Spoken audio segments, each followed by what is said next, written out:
¿Saben dónde viene la leche? ¡Exacto! ¡De la vaca!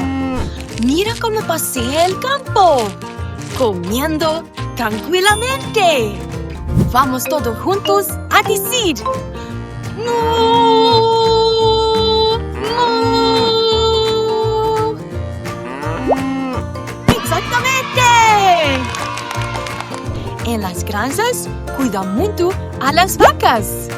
Cada mañana las ordeno con cariño y respeto. Así obtenemos leche fresquita y el lana de energía. Ahora la leche va rumbo a la fábrica de lácteos. ¡Vamos con ella! ¡Pip, pip, pip, pip! ¡Pip, pip, pip! En la fábrica, la leche se convierte en cosas deliciosas. Helado, queso, mantequilla, yogur. Esta es la leche con chocolate.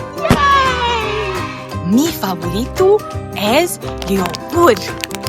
¿Y tú? ¿Qué es que lo más gustas?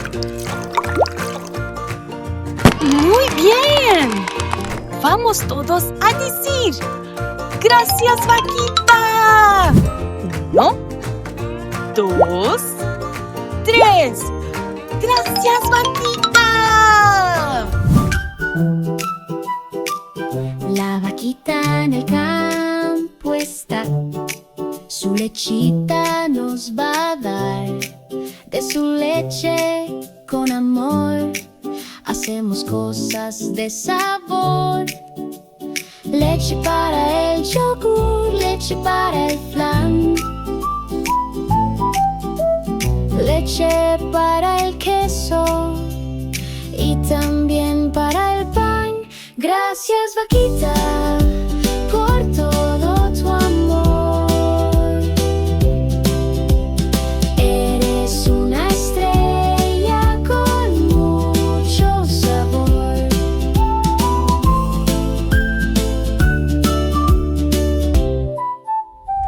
Hoy aprendemos algo muy especial. ¿Se recuerdan? Vimos una vaca muy feliz pastando en la granja. Aprendimos que la vaca nos da leche. Vimos cómo la leche integra a la fábrica. ¡Pip, pip! ¡Pip, pip! Descubrimos a todo que podemos hacer con leche. ¿Recuerdas las cosas deliciosas que vimos? Helado, queso, yogur, leche con chocolate y mantequilla. Gracias, vaca. Y gracias a ustedes por venir conmigo a esta aventura lechera. Hasta la próxima, amigos.